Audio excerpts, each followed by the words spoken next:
All right, here I'm is. Being on Break On Through on a Tuesday night is all my biz.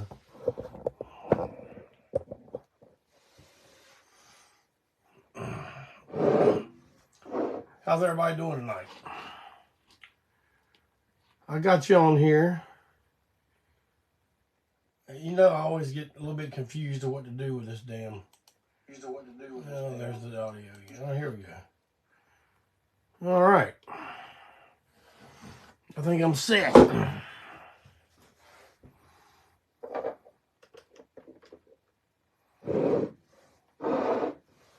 I have absolutely no notes, nothing planned.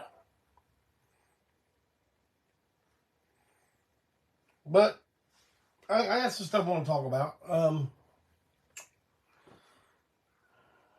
First of all, how good was last week's show with George South? That marathon Break On Through.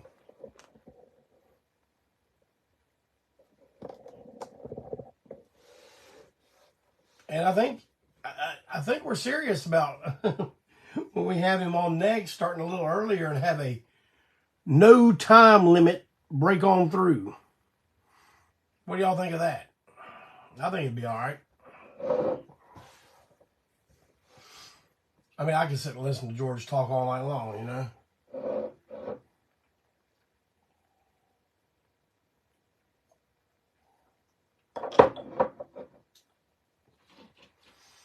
Well, y'all are piping in early, man. I already missed a lot of comments here.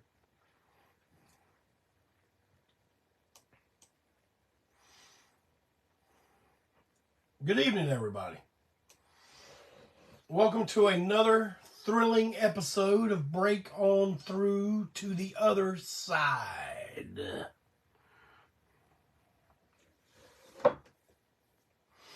With me, your host, the unimpeachable president for life, the long-haired weirdo Jeffrey K. Clayton. I am so happy and so glad to see you all here with me this evening. Let's get down to the serious matters here. Friday, ANTiSEEN surprise day. Anything can happen, and it usually does. That's right, Friday. ANTiSEEN. Live at the Milestone Club. The Milestone celebrating 54 years of existence. Quite a feat. But then again, what the hell do you do with that? Well, of course, you ask the 40-year... 40. I didn't say 14. You asked the 40-year world heavyweight champions of rock and roll to come play on night number 1 of 2 nights of celebration.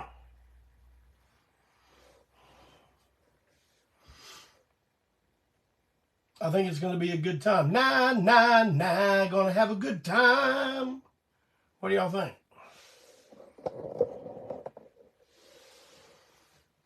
I want to see some of y'all out there now.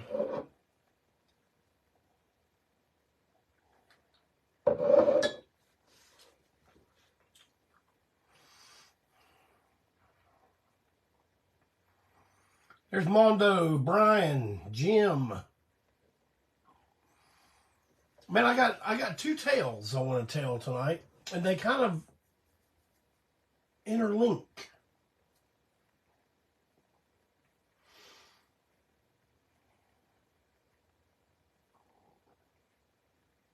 I'll start my tales later. First, I'll make some commentary about 2 things that are filling up my social media feed. I'm sure it is most everybody else's. Timothy wants to know if I ever got to meet Shane MacGowan. I did not.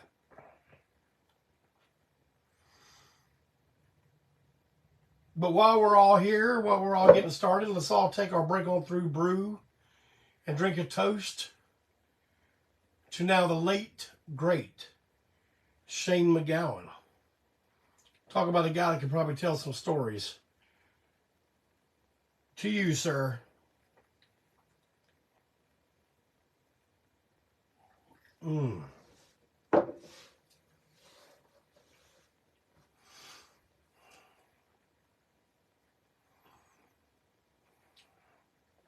Lost one of the guys from Bachman Turner Overdrive this week. Today we lost Denny Laine.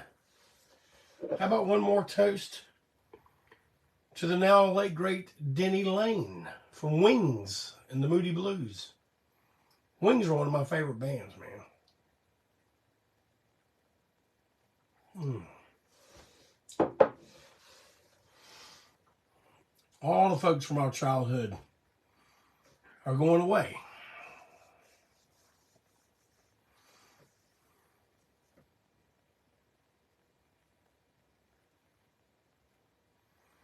Well, Herbert's not going to be able to make it down to Charlotte. Herbert, lucky for you, I'm in a nice, relaxed mood, or else I'd give you shit. I'd be saying, oh, so you can make Hattiesburg and New Orleans and all this, but you can't make Charlotte? Herbert goes through extreme travels to see ANTiSEEN, and to him, we are very grateful and very flattered to have a fan that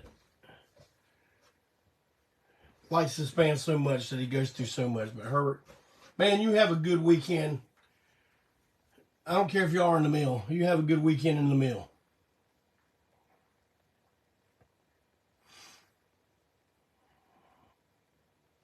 I wish all of you could make it. But anyway, so what was I even starting to talk about? Oh, yeah. Talking about the people from our childhood. Well, Kiss called it a day this weekend as far as live performance. I did not watch the pay-per-view. I have not been sucked into any of the end-of-the-road mania. And man, I love Kiss. All right, don't get me wrong. Well, you can look around this room and that's kind of evident. But, you know, I love the Kiss that I loved, that I grew up with.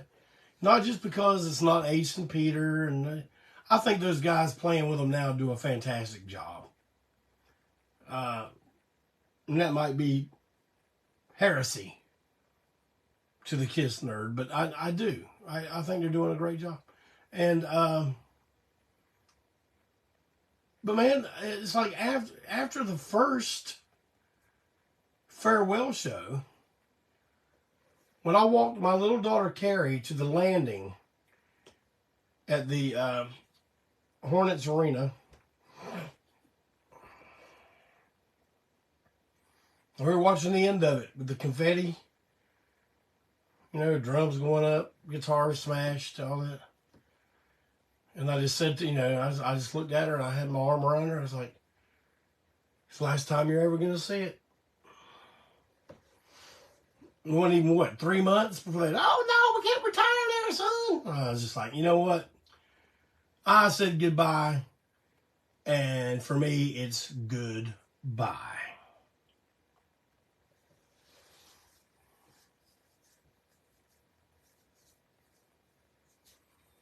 And now, as far as this thing they're doing with avatars, look, you can do whatever you want. You can hire other people to be Kiss for all I care.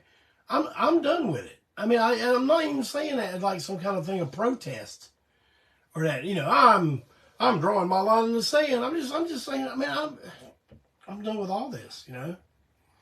If Kiss can still find people to empty out their bank accounts for the stuff they're putting out, and I'm not saying the stuff they're putting out is bad. I'm not saying that.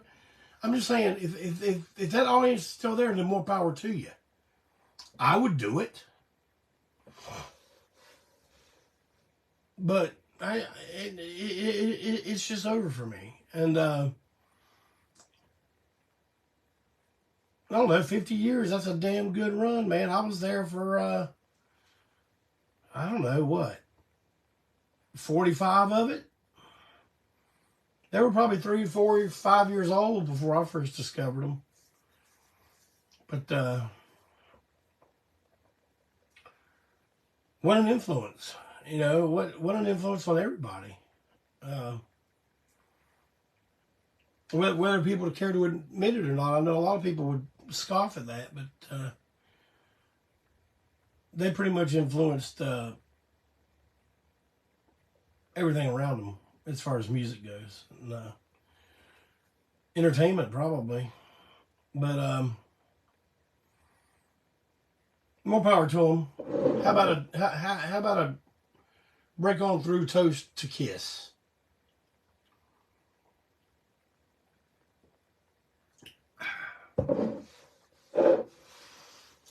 The next thing I want to bring up, Godzilla -1.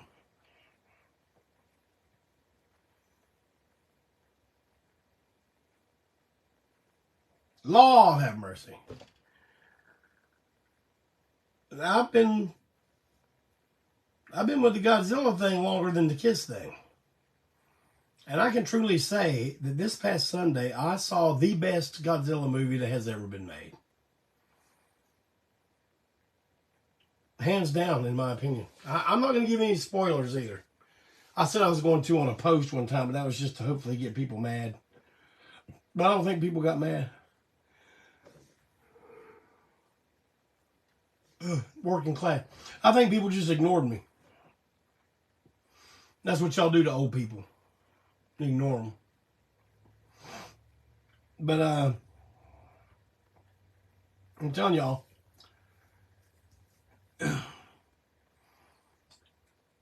now I've heard that it's only playing for a week.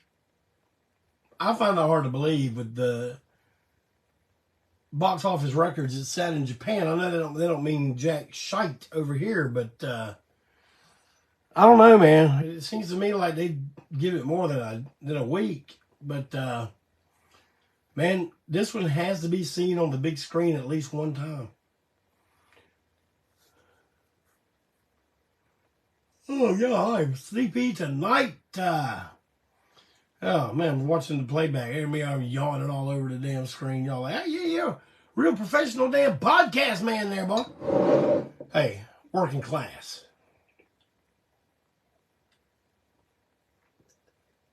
But I'm telling you,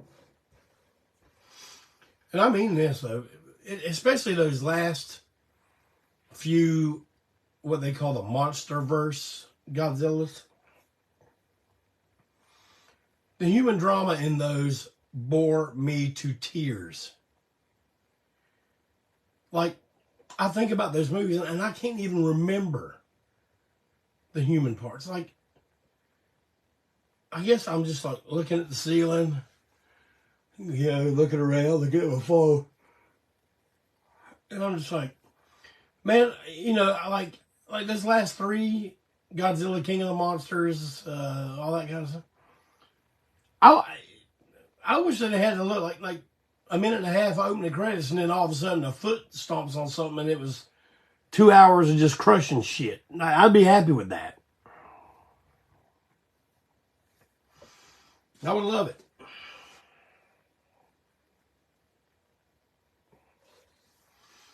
All right, well, Kelso says he bought a ticket for this Saturday, so at least it's playing through another weekend.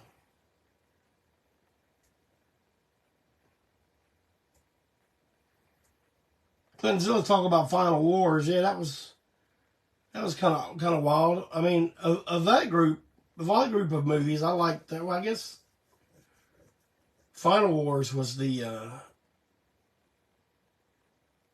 Millennium Godzilla, right?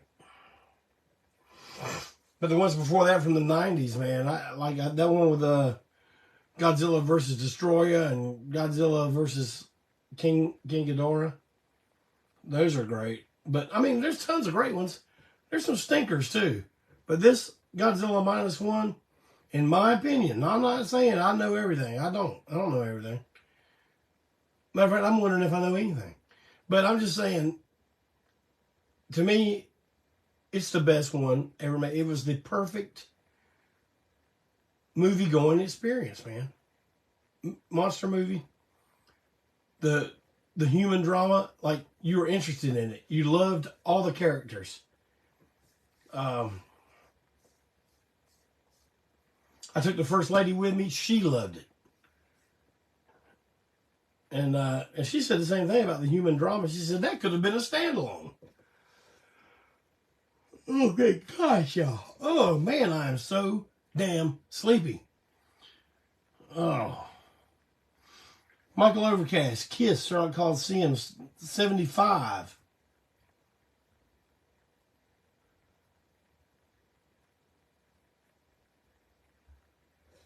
You were there in 75? I think Joe Young saw the 75 show.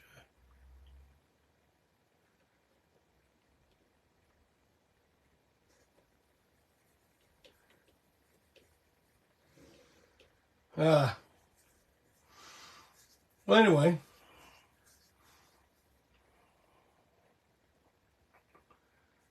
So that's my recommendation, man. If you can go see Godzilla -1 in a theater before it goes away, do yourself that favor and do it. It is a great horror movie. It's a great monster movie. I tell you what, it's just a great movie-going experience. And see, some of the stuff we paid for and sat through and all this kind of stuff over the decades, we deserve this one. It is great, great, great. And that's just my opinion. But I have yet to see a bad review about it yet.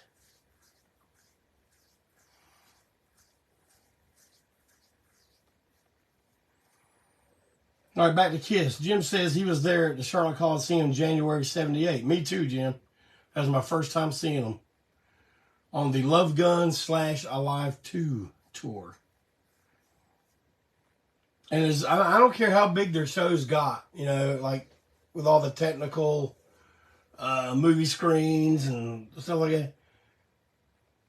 To me, and back then it looked like a massive stage show. But like, compared to what's going on now, you look at it and it's not very. But to me, that was just the best. I mean, I'm sure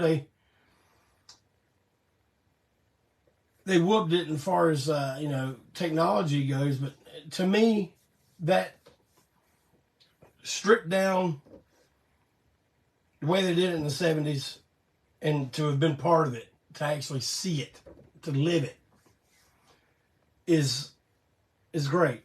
And I know some of you younger dudes probably get tired of hearing it, but I feel like guys my age, we grew up in the best time. I'm not going to start all that, but anyway. So I got two stories kind of linked to the milestone. Let me see. Yeah, they're linked to the milestone. I'll tell the story that happened first. How's that for a novel idea? Tell the first story first.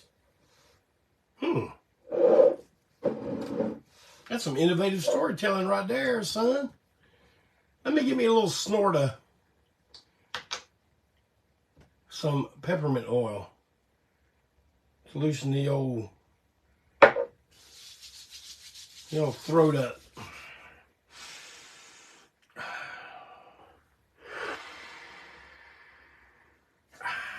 To all you singers out there, that's what I do. First thing, before I walk on the stage, I snort me a handful of peppermint essential oil. Give it a try if you don't believe me. Do not put your fingers near your eyes. But anyway, both these stories relate to the milestone. And you have to forgive me, I'm a little bit unprepared for these stories, so I don't know the exact year. But Minor Threat, which they just released a new 7-inch with outtakes from the Out of Step EP. And this is where I'm going to tell. I've probably told this story before, but I'm going to tell a little bit more details tonight. But Minor Threat were coming to Charlotte. And man, I know that in the early punk, hardcore days and all that stuff that, you know, people weren't really looked at as rock stars. But man, when you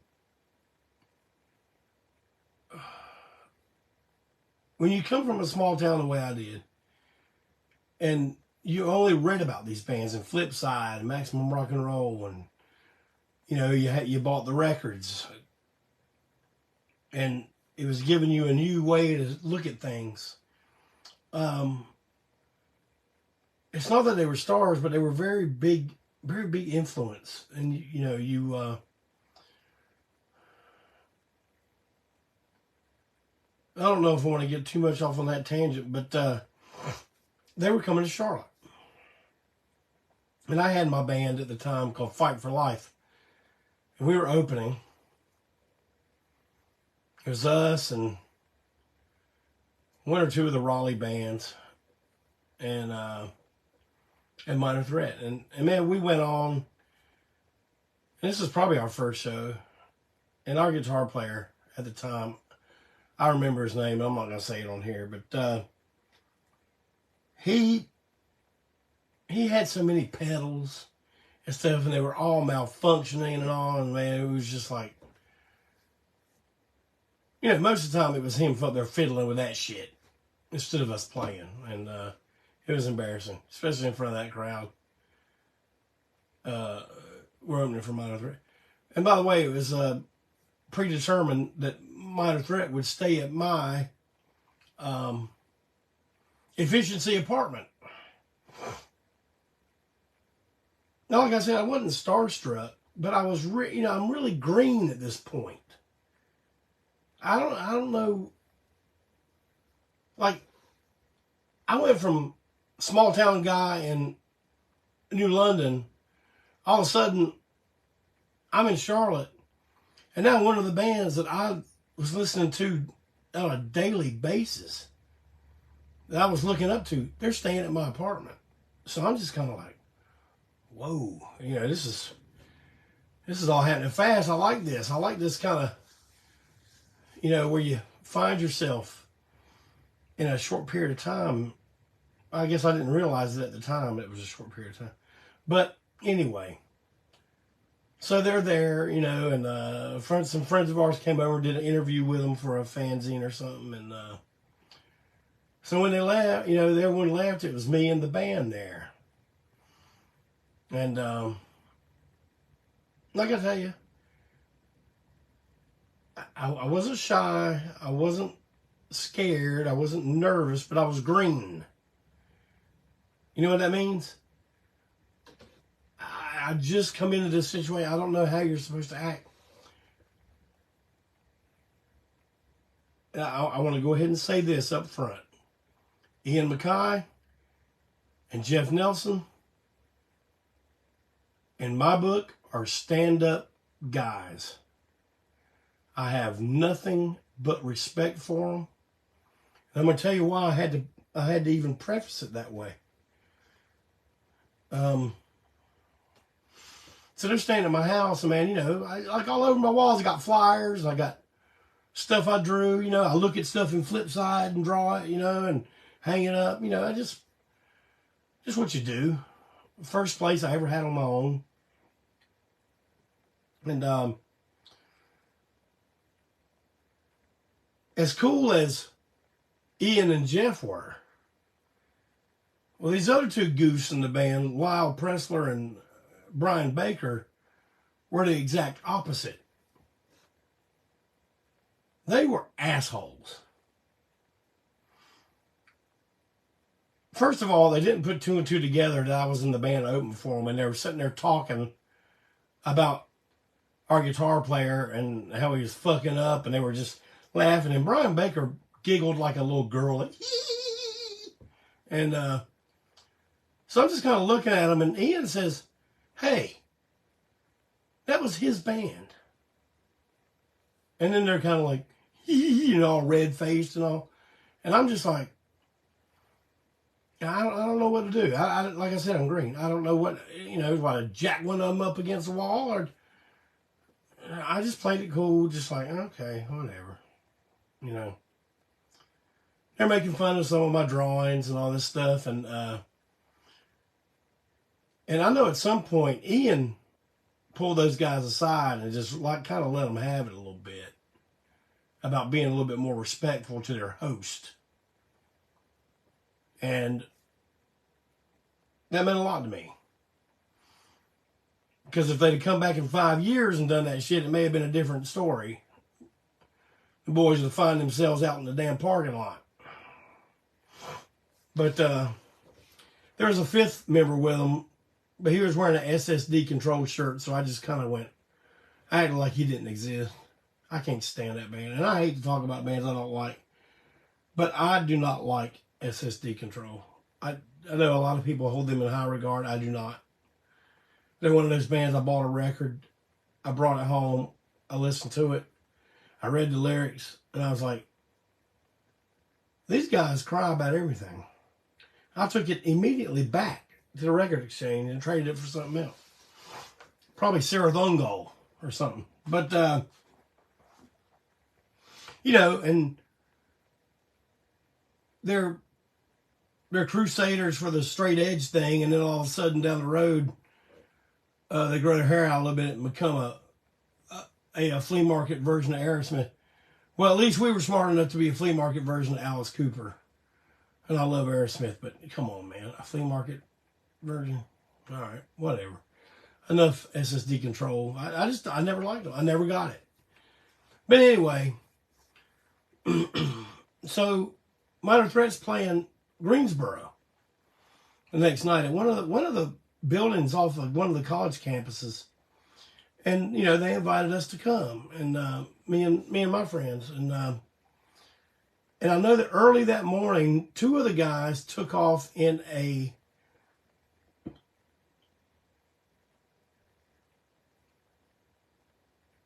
now I think what it was, I cannot remember.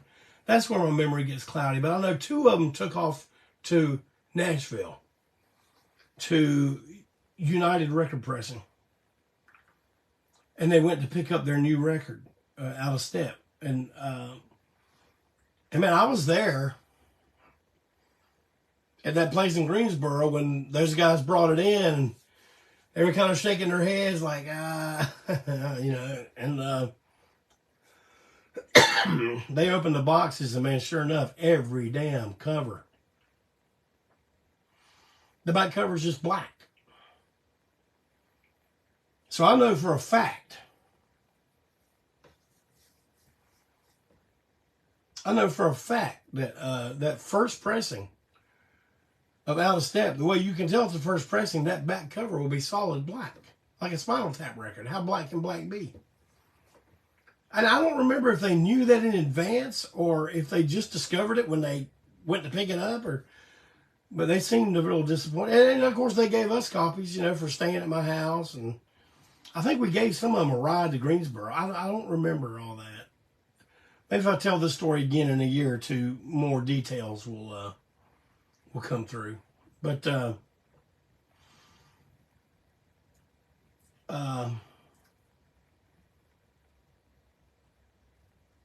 yeah, that's my story, my brush with Minor Threat. I've seen Ian over the years with Fugazi Weather, man. He never forgot who I was. He was always nice, always a really kind person, very respectful.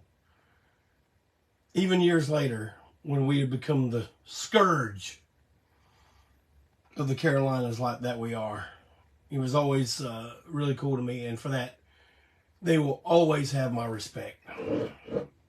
But them other two, fuck y'all.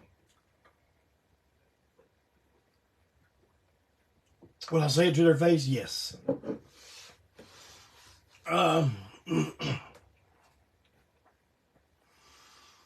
So that brings us to the last time I was at the Milestone, which Brian Dunlap's here. I went to go see his band do some ANTiSEEN cover songs. And before the show, me and Mad Brother Ward and Mondo, who is also here, were sitting in the bar, at the bar part of the Milestone. Milestone's really, really nice now. There were years and years and years and years where it was not nice. I mean, the stage, the part where you play is pretty much the same. It's a little bit cleaner and more organized, but the bar area is like night and day. I think they did a fantastic job with it. And but a little bit of history. I had played the Milestone before. I played with Fight for Life. I played it with the Wreck. And but the first time ANTiSEEN ever played there, it was our second show. Our first show ever was October 1st in Boone, North Carolina. The next show was in November of 83. And no, I think our second show may have been October. Oh, I know what's happening here.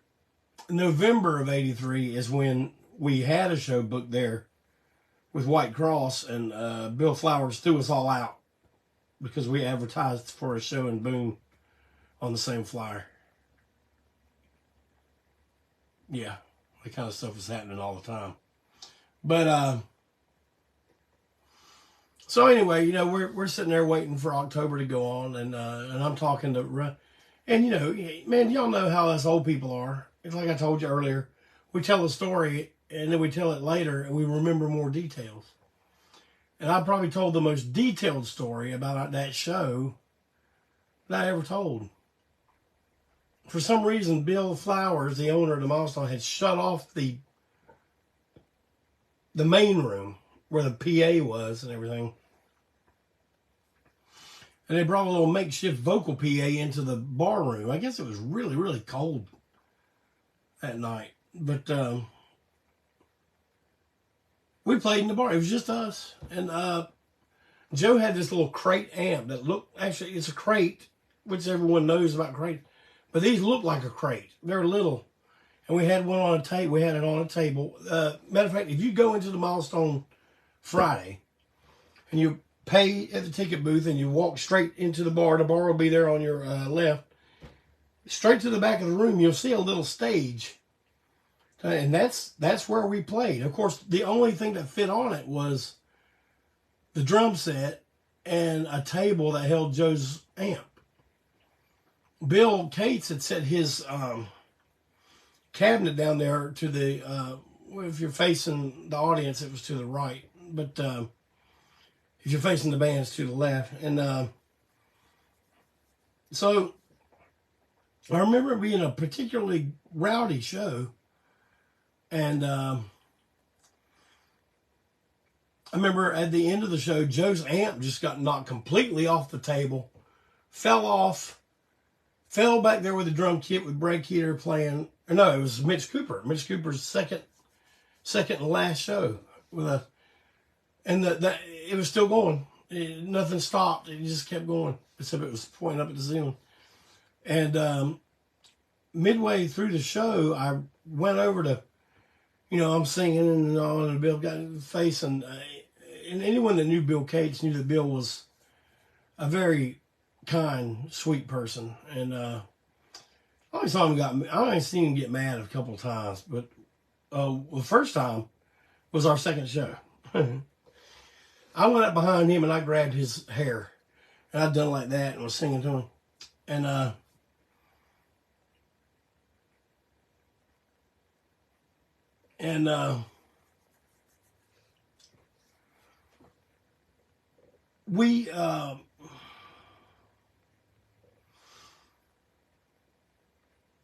when I did that, he looked at me like he wanted to kill me. He looked at me like, I was just like, I don't know what that's about. Let me go finish my songs here. So after the show, it might have even been a few days later, his girlfriend and some other people said, man, that you grabbing Bill's hair like that was bad, man. And I'm like, well, what was so bad about it? And so I didn't know this. And I hate to sound like I'm revealing some terrible secret, but he would tell you about it. You know, if he were still here with us, he'd talk about it. He talked about it a lot later, but he used to have really bad psoriasis or something, and it left his hair in the scalp blotchy. So until that got under control, and I may be wrong about what that was, but I'm pretty sure that's what it was. Until he got that under control somewhat, he wore a wig. I didn't know it. It didn't look like a wig to me. No one said anything to me about it. Not that they were supposed to, I guess, but, you know. I did that.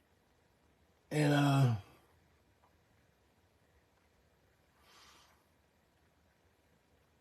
so, yeah, that was our second show ever in 1983. Sometime between October and November. It might have been toward the end of October. But, God, that would be our last show at the Milestone for a few years because we were banned. The very next show we tried to do was we would have been our third show there. We got banned. And we took that shit serious, man. God, me and Joe didn't go back for years. We didn't go back until Jeff Lowry owned it or ran it. So if anyone knows that timeline, think of how long that was. From 83 until Jeff Lowry started running it. And you know what made us go back? The original 5 Dead Boys. And it was February of whatever year that was. And boy, that was a hell of a way to go back.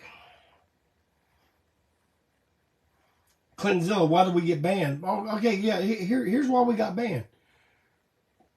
On Friday night, we had White Cross from Richmond coming. And on Friday night, they would play the Milestone. On Saturday night, we'd all go up back to Boone and play the Barn again. So we made a flyer with both shows on it.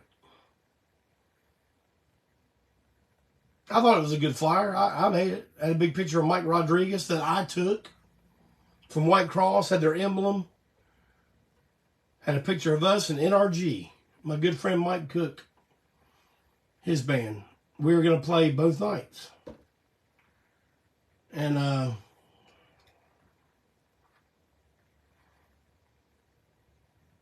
so Bill got enraged that we had a flyer with his show on Friday and another show, almost 2 hours away on Saturday. He was like, man, I can't have y'all dipping into my pocket. What are you talking about dipping in your pocket? Well, you got a show advertised on his flyer all over my club for Saturday night. He goes, I got something going on here Saturday night. I said, well, people are more than likely going to still come to the show you got. We're just telling people that like White Cross that they're playing 2 times. You know, he didn't see it that way. He saw it as we were picking his pocket. He said, y'all can get on down the road. There's a lot more to it than that. There were other people involved, and we took the boycott stance, and we stuck to it. Yeah, the flyer was a deal breaker. Hey, man, one time before that, or maybe it was after that. No, it was before that. You know the band from Washington, D.C. called Scream? They came to Milestone, and they spray painted stuff on the outside of the building. Well, me and Joe got banned from the Milestone for that.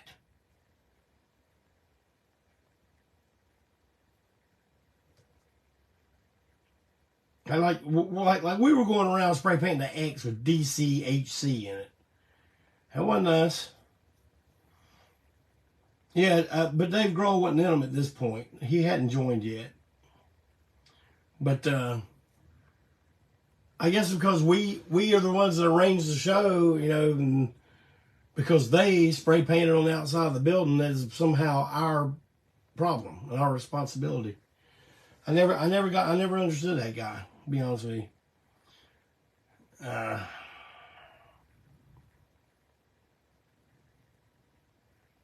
Boy, he's the one that used to rub in our face all the time about being small town, about being green, about not being city boys, bunch of country boys. And he wasn't saying it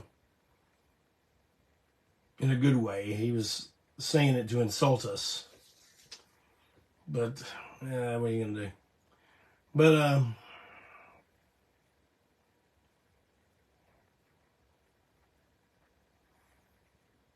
oh, something I need to bring up.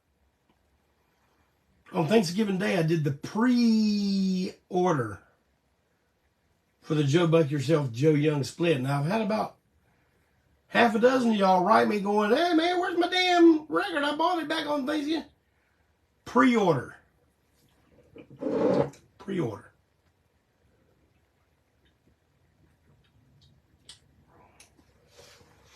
We went ahead and started selling them. All I'm waiting on right now is the covers. Covers get here, provided there's nothing wrong, they're going out. I got the records right over there. I should know. I moved them 15 times in the last 4 days. So, yeah, the records are here. I'm just waiting on the covers to join them. Y'all know me. When they get here, I'm gonna stuff all them damn records, and I'm gonna sit right here, and I'm gonna get every single one of them ready to mail the next day. I want everybody to get their records, post pictures of it, post a review, good or bad, I don't care. I want everybody to know, let everybody else know they got this record.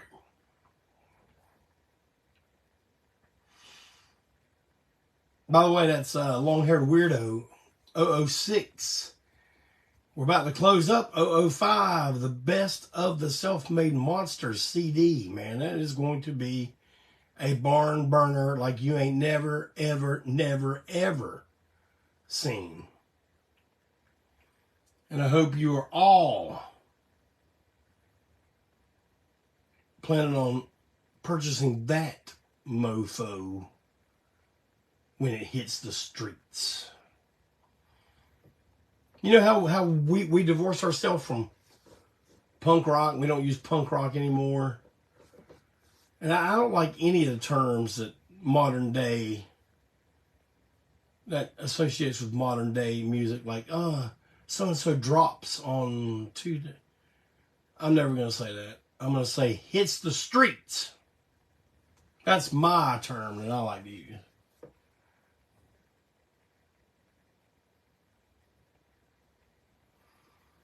So,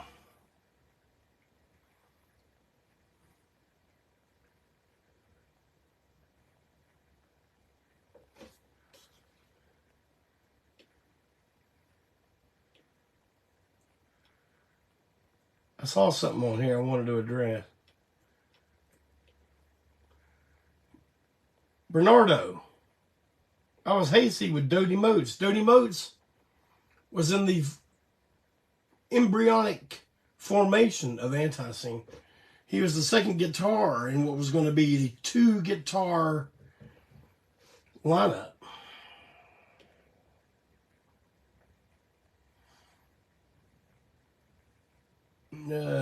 Thank you, Bernardo. He knows Fat Pat and Rick from Bonafide Records, and they say, hey, man, you tell them old JC says, hey, right back.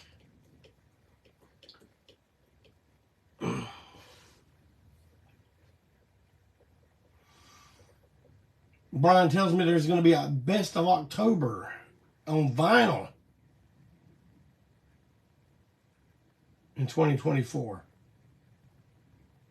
Well, that's good. I like to hear stuff like that. Tina, I'm sorry, Mr. Clayton. For what, Tina? What'd you do? I don't recall you did anything to me.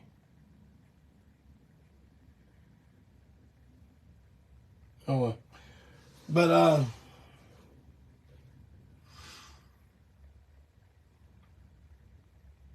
it seems to me I had something else to talk about, but to tell y'all the truth, man, I am so damn wore out and tired. I think I'm gonna go to bed at 8:46. Damn, you are 60 years old, son. Well, yeah. Man, I had some really biting, mean stuff to say, but I forgot it. I've had such a good day with my grandson, having him help me do all kind of jobs around here. I mean, it's great having a little helper, and it just put me in a great mood. I can't really think of nothing mean to say right now.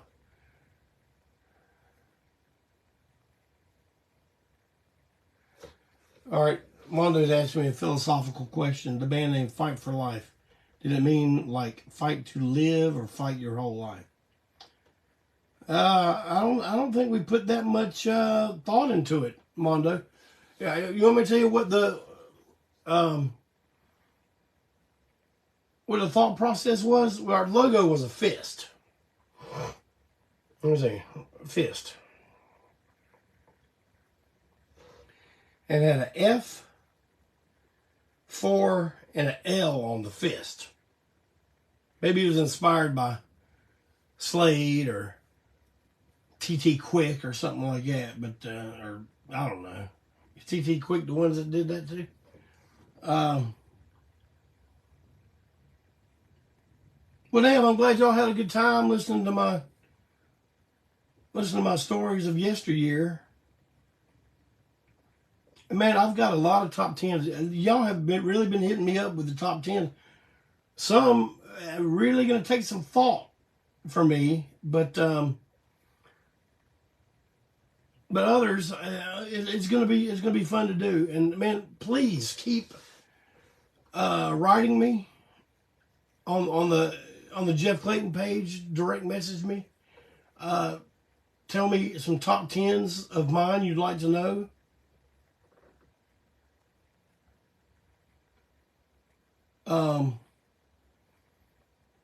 Amy Lynn says they're not going to be able to make it Friday. Well, that's too bad. Well, you know, whatever you're doing, I hope you're going to have a good time anyway. We sure will miss you. But there'll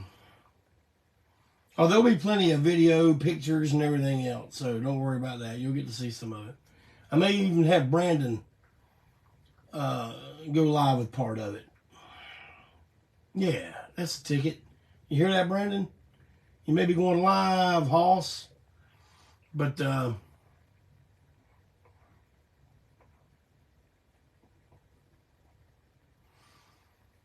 appreciate you coming. Appreciate you hanging out with me. And I don't know, next week I'll try to be a little bit more lively up myself.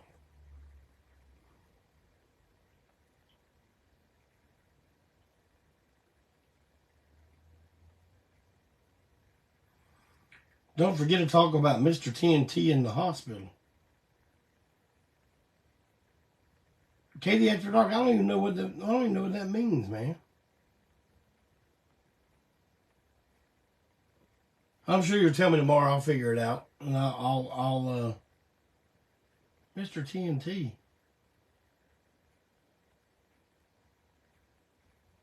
I'm a little slow tonight, I reckon. But listen, y'all. Have a great rest of your week.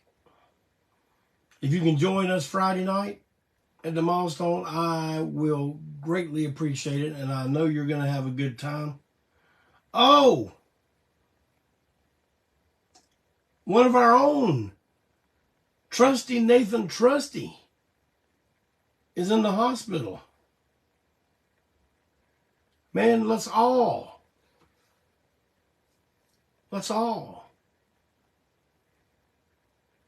send some good things to TNT. Let's all pray for him. Pray for a quick recovery. TNT, if you're listening to this right now, man, your old pal JC, man, I don't know what else to say except tonight and tomorrow I'm going to say a prayer for you, and I hope you're doing well. And I hope you'll be back with us soon. Open heart surgery, man. He's not even an old fella like us, is he? Well, TNT, you're going to be fine, man. And we're all rooting for you. And